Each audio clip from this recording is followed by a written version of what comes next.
Welcome to unique agri classes.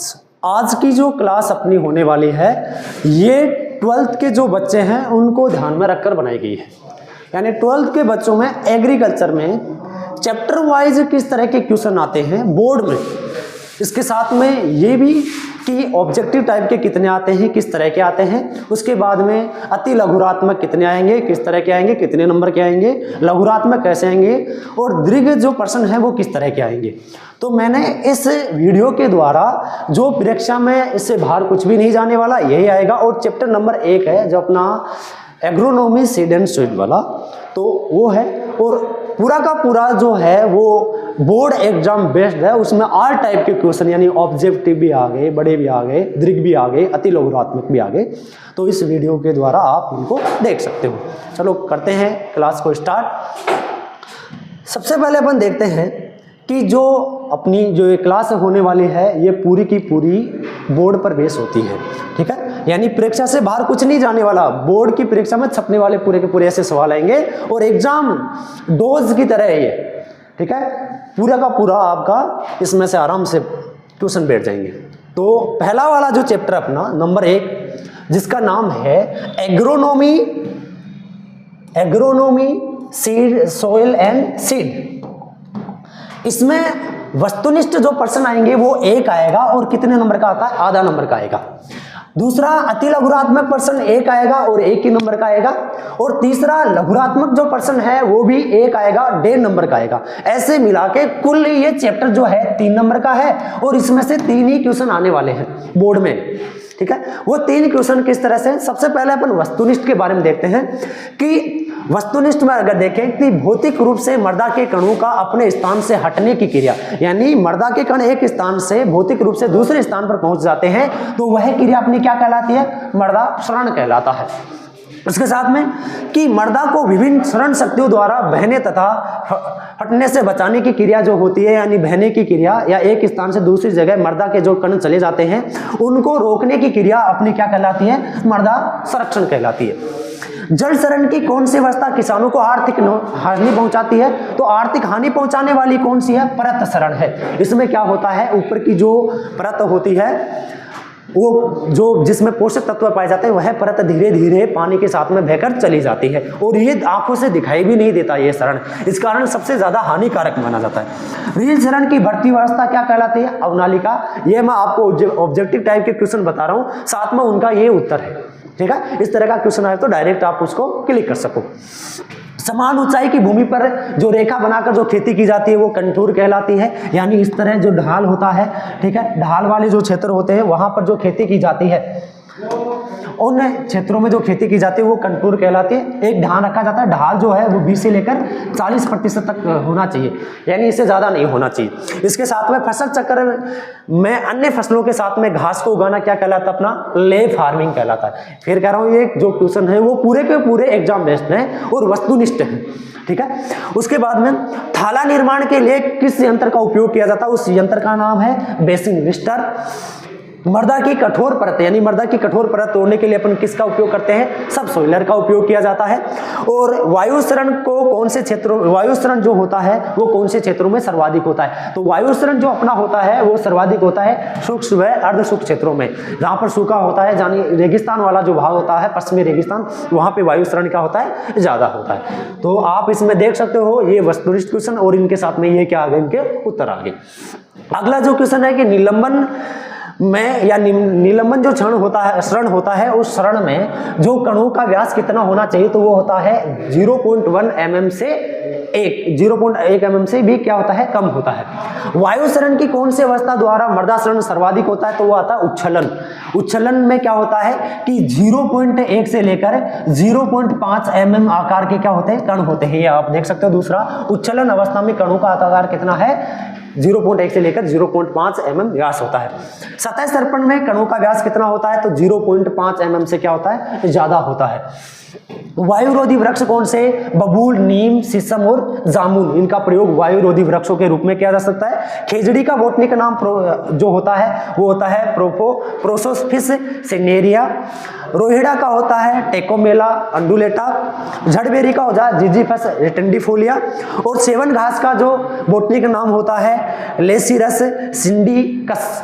तो ये 4 botany का नाम है पहले चैप्टर में, ये चारों आपको ध्यान रखना है। खेजड़ी का बॉटनी का नाम जो होता है प्रोसोसिस सिनेरिया। रोहिड़ा का बॉटनी का नाम होता है टेकोलेमा अंडुलेटा। और झड़बेरी का यानी जो अपनी झड़बेरी होती है उसका होता है जिजीफस रोटेंडिफोलिया। और सेवन घास का होता है लेसिरस सिंडिकस। इन चारों का बॉटनी का नाम भी आपको ध्यान में रखना। फिर कह रहा है पुष्प का परिपक्व जो बीजांड होता है वो क्या कहलाता है? तो वो कहलाता है बीज। पुष्प का परिपक्व बीजांड क्या कहलाता है? बीज कहलाता है। ठीक है, आगे अपन बात करें कि बीज ओज से तात्पर्य क्या है। तो बीज ओज से जो तात्पर्य होता है ये होता है बीज की उम्र, आकृति और क्रियात्मक स्वास्थ्य से होता है इसका। संकर जो मक्का होती है उसमें न्यूनतम अंकुरण प्रतिशतता कितनी पाई जाती है? यानी जो अंकुरण होती है, जर्मिनेशन जो परसेंटेज होता है वो कितना? 90% होता है सबसे ज्यादा। गेहूं, जौ, चना में न्यूनतम जो अंकुरण प्रतिशतता होती है वो होती है 85% पाई जाती है। तो ये आपको ध्यान में रखना है। किस किस में? जो है, गेहूं है, जौ है और चना है। उसके बाद में जवार, धान, जवार, तिल, इनमें न्यूनतम जो अंकुरण क्षमता है या अपन बोल सकते हैं जर्मिनेशन जो परसेंटेज है वो 80 होता है। बाजरा, मूंग, मोठ, इनमें जर्मिनेशन परसेंटेज यानी अंकुरण जो प्रतिशतता है वो कितनी होती है? 75% होती है। मूंगफली, सोयाबीन, सूरजमुखी, गवार, इनमें कितनी होती है? 70 होती है। ये कपास वाला खास कर ध्यान रखना है कि कपास में जो अंकुरण जो क्षमता है या अंकुरण जो परसेंटेज है वो कम पाया जाता है और वो कितना होता है? 65% ही होता है। तो आपको ध्यान में रखना है, एक तो गेहूं वाला सबसे ज्यादा और एक कपास वाला खास कर ध्यान रखना है। इसके बाद में भंडारण के समय अनाज वाली जो फसलें होती हैं उनको लगभग 10 से 12% नमी पर भंडारित करते हैं। दलहनी फसलों को 8 से 10% नमी पर भंडारित करते हैं और तिलहनी फसलों को 6 से 8% नमी पर क्या करते हैं? भंडारित करते हैं। अच्छे बीज का वास्तविक उपयोगिता जो मान होता है वो कितना होना चाहिए? तो वो 75% से अधिक होना चाहिए। मूल केंद्रक और प्रजनक बीज में भौतिक और आनुवंशिक जो शुद्धता होती है वो कितनी होनी चाहिए? 100% होनी चाहिए। ये भी इंपॉर्टेंट क्वेश्चन है। और प्रजनक जो बीज होता है उस पर टैग किस तरह का लगा होता है? यानी ब्रीडर जो सीड होता है उस पर टैग किस तरह का होता है? तो वो होता है सुनहरे पीले रंग का टैग लगा रहता है। ये ऑब्जेक्टिव टाइप के क्वेश्चन है जो एग्जाम में आने की पूरी संभावना है। उसके बाद में आधार बीज की आनुवंशिक शुद्धता कितनी होती है? ये तो वो होती है लगभग 98%। आधार बीज की भौतिक शुद्धता 98% से ज्यादा होती है। आधार बीज पर किस तरह का टैग लगा होता है? तो वो टैग होता है सफेद रंग का। आधार बीज को अपन किस नाम से जानते हैं? मदर सीड के नाम से भी जाना जाता है। प्रमाणित बीज की भौतिक और आनुवंशिक शुद्धता होती है 98% से अधिक। प्रमाणित बीज पर टैग किस तरह का लगा होता है? नीले रंग का। 3 तरह के आ गए। प्रजनक बीज पूछे तो सफेद रंग का, सुनहरे पीले रंग का। आधार बीज पूछे तो सफेद रंग का और अप्रमाणित बीज पूछे तो नीले रंग का क्या लगा होता है? टैग लगा होता है। आनुवांशिक जो शुद्धता है वो आनुवांशिक शुद्धता को बनाए रखने के लिए 2 फसलों के बीच में या 2 किस्मों के मध्य दूरी जो स्थान छोड़ा जाता है, आवश्यक दूरी होती है, उस दूरी को किस नाम से जाना जाता है? तो वो दूरी कहलाती है पृथक्करण दूरी कहलाती है। आनुवांशिक शुद्धता के लिए एक परीक्षण किया जाता है, उस परीक्षण का नाम है ग्रो आउट। बीज अंकुरण का जो सूत्र होता है वो होता है कि अंकुरित बीजों की संख्या बटा बोए गए बीजों की संख्या गुणा 100। तो ये भी 1 नंबर में पूछने की संभावना पूरी है। आगे अपन बात करें तो पृथक्करण दूरी, इसके साथ में इन सभी की भी ध्यान में रखनी है। पृथक्करण दूरी जैसे मान लो गेहूं, जो गेहूं, जई और धान, इसके साथ में मूंगफली और सोयाबीन, इन सभी की आधार और प्रमाणित जो दूरी होती है वो कितनी होती है? 3-3 मीटर ही होती है। दोनों में 3-3 होती है। मक्का, संकुल मक्का की आधार दूरी होती है 400, तो प्रमाणित कितनी होगी 200। शंकर मक्का की होती है 600 आधार दूरी होती है, तो 300 कौन सी होगी प्रमाणित दूरी। चने की जो होती है वो होती है आधार दूरी 10 और प्रमाणित दूरी जो होती है 5, और ज्वार की होती है 200, तो आधार प्रमाणित दूरी जो होती है वो 100, आधार दूरी 200 और प्रमाणित दूरी 100। ठीक है, तो इनमें से यहां से भी क्वेश्चन आने की पूरी संभावना है। उसके बाद में कुछ टॉपिक है, जैसा मैंने यहाँ पे इनके बारे में लिखा है कि इस तरह की पूछ ले आपसे कि परिभाषा ही पूछ ले जो 1 नंबर में मर्दा उर्वरता। तो मर्दा उर्वरता की परिभाषा होती है कि मर्दा की वह पेतरक क्षमता जो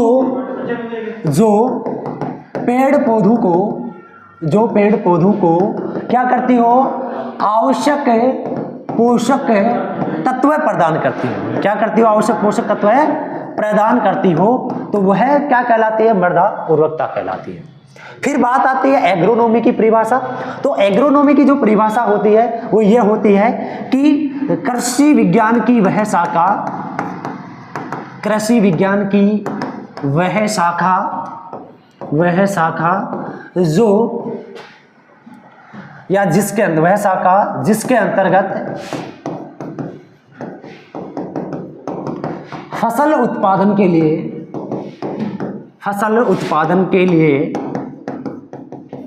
मृदा का क्या किया जाता है, प्रबंधन किया जाता है। मृदा का क्या किया जाता है, प्रबंधन किया जाता है। तो वह क्रिया अपनी क्या कहलाती है, सस्य विज्ञान कहलाती है। मृदा उत्पादकता की बात करें तो मृदा उत्पादकता किस बोलेंगे कि प्रति हेक्टेयर प्राप्त होने वाली या फसलों से प्राप्त होने वाली पैदावार, प्रति हेक्टेयर फसलों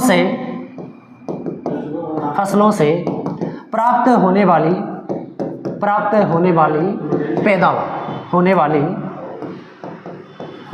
पैदावार यानी प्रति हेक्टेयर, 1 हेक्टेयर में फसलों से अपने को कितनी पैदावार या उपज प्राप्त हो रही है, वही अपनी क्या कहलाती है, मृदा उत्पादकता कहलाती है। अगर आते हैं पलवार किसको बोलते हैं, मल्चिंग ये होता है कि अपनी भूमि की ऊपरी परत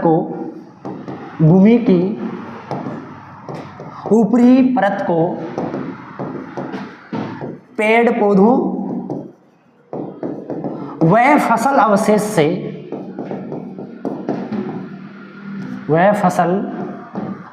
से ढकने की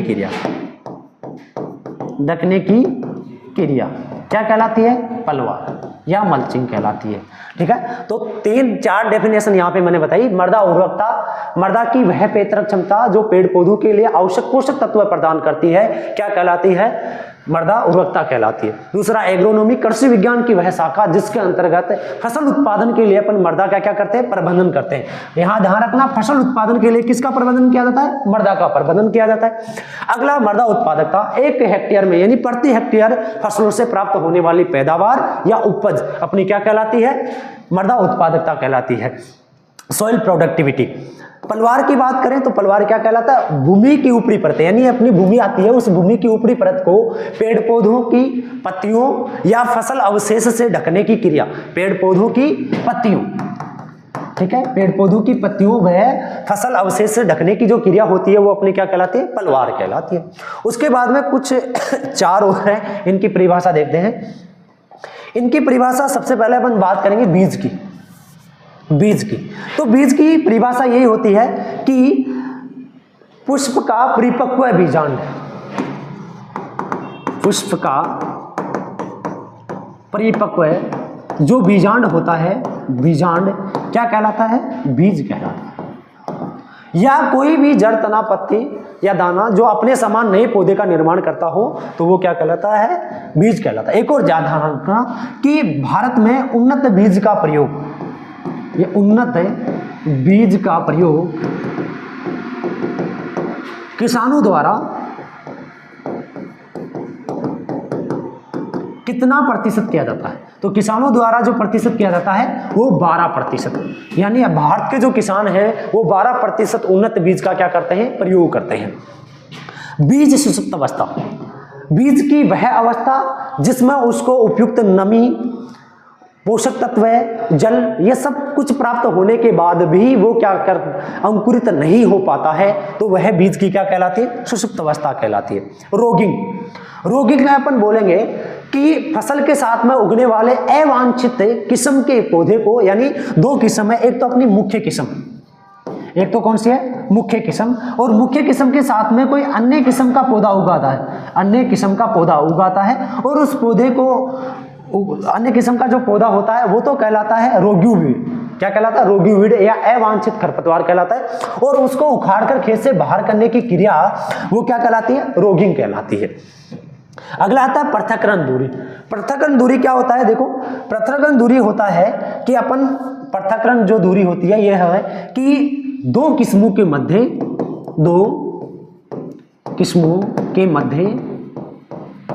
आनुवांशिक शुद्धता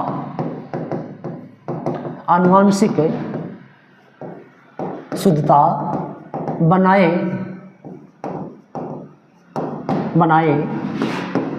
रखने के लिए,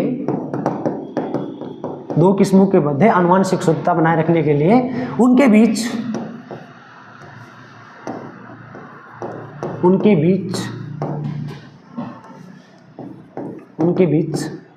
दूरी रखी जाती है, एक निश्चित दूरी, उनके बीच एक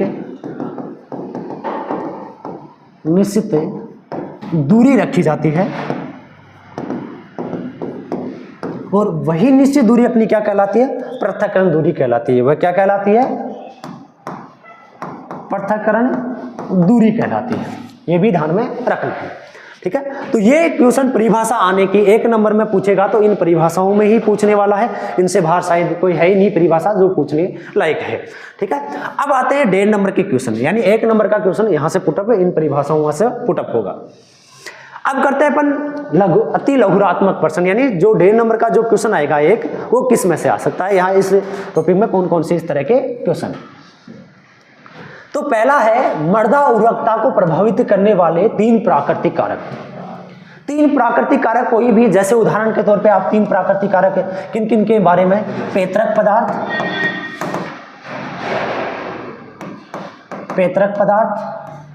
मृदा आयु, और अपन बात करेंगे स्थलाकृति।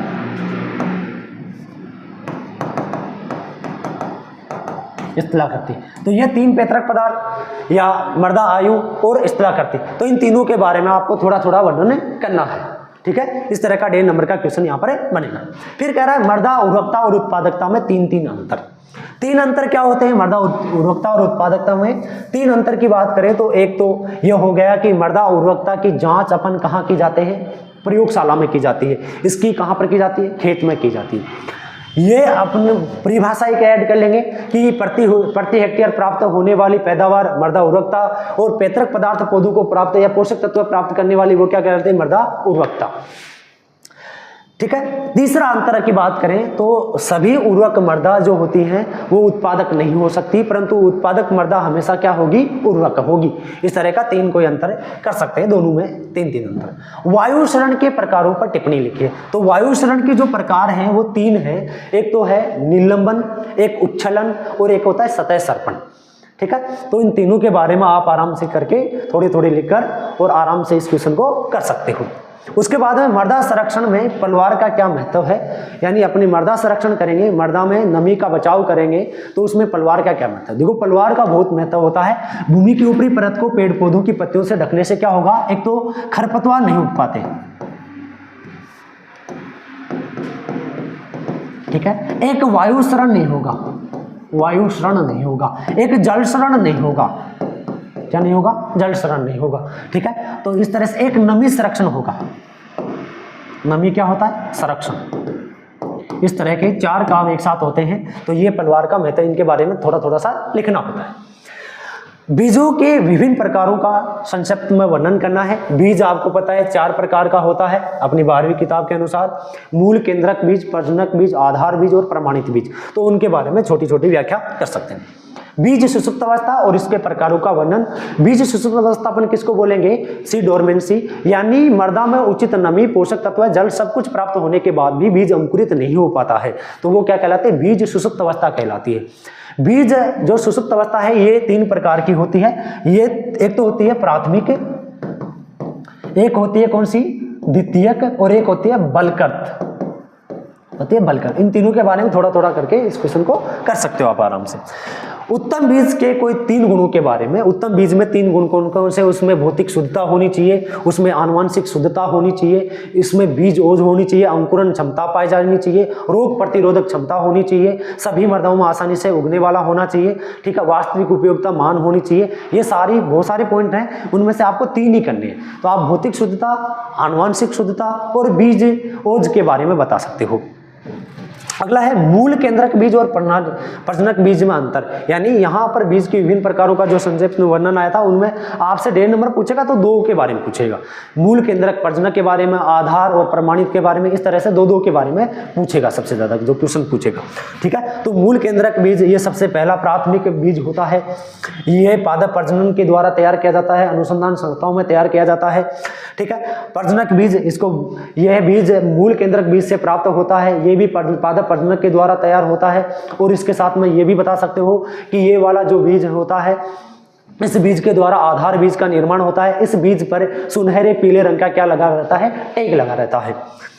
आगे आता है आधार और प्रमाणित बीज। आधार बीज जो होता है वो प्रजनक बीज से प्राप्त होता है, जिसमें भौतिक और आनुवंशिक शुद्धता लगभग 98% होती है, और ये भी पादप प्रजनन के द्वारा या प्रमाणीकरण संस्थाओं के द्वारा तैयार किया जाता है। और इस पर जो टैग लगा होता है वो सफेद रंग का होता है। ये तो हो गया इसके आधार के बारे में। दूसरा आता है प्रमाणित बीज। प्रमाणित बीज में अपन बोल सकते हैं कि ये बीज आधार बीज से प्राप्त होता है। इस बीज को भी अपन बोल सकते हैं प्रमाणीकरण जो संस्थाएं हैं वो तैयार करती हैं, और संस्थाएं अपने अनुसार भौतिक और आनुवंशिक शुद्धता रखती हैं। और इसकी थैलियों पर जो टैग लगा होता है वो कैसा होगा? नीले रंग का टैग होता है। और लास्ट क्वेश्चन जल सरण के बौछार और प्रसरण के बारे में, और इसके साथ में उसकी अवनालिका और रीसरण के बारे में। तो बौछार शरण क्या होता है? बौछार शरण ये होता है कि सबसे पहले वर्षा की जो बूंदे भूमि पर गिरते हैं तो मृदा के कण तितर बितर हो जाते हैं। मृदा के कण क्या हो जाते हैं? तितर बितर हो जाते हैं, तो वो कहलाता बौछार शरण। दूसरा आता है परत शरण।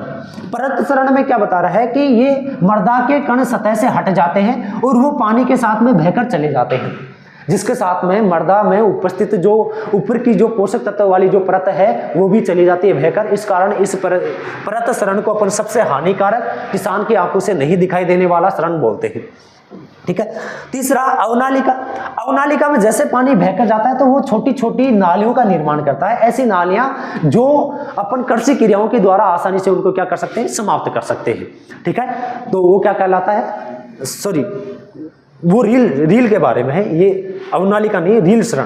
उससे पहले कौन से आएगा? रील, यानी जो छोटी छोटी नालियां बनती हैं वो नालियां रील शरण कहलाती हैं। जिन नालियों को अपन कृषि क्रियाओं के द्वारा, यानी हल जुताई बुआई के द्वारा अपन उनको आसानी से क्या कर सकते हैं? समाप्त कर सकते हैं, ठीक। उसके बाद में अवनालिका। अवनालिका रील का बढ़ता हुआ, यानी उन नालियों को अगर संभाले नहीं तो वो नालियां गहरी और लंबी होती जाती है। इस कारण अवनालिका शरण को नालीदार शरण भी कहते हैं। तो ये 1.5 नंबर के क्वेश्चन यहाँ से बनने की, इतने ही क्वेश्चन बनेंगे, इनसे बाहर नहीं जाने वाला। आपकी बोर्ड के एग्जाम में ऐसा का ऐसा कोई ना एक क्वेश्चन आराम से छप जाएगा, इससे बाहर बिल्कुल भी नहीं जा सकता। उस चैप्टर में जितने भी इंपॉर्टेंट क्वेश्चन थे 1.5 नंबर के वो मैंने सारे कवर कर लिए, और इनमें परिभाषाओं 1 नंबर में मैंने सभी परिभाषाएं कवर कर लिए, और जो अपने ऑब्जेक्टिव टाइप के जो क्वेश्चन था वो मैंने इन क्वेश्चनों के द्वारा सभी क्या कर लिए? कवर कर लिए। इससे बाहर कुछ नहीं जाने वाला। ये आपकी बोर्ड के एग्जाम में बहुत ही इंपॉर्टेंस रखने वाली क्लास है, और आज की क्लास यहीं समाप्त करते हैं। थैंक यू, जय हिंद।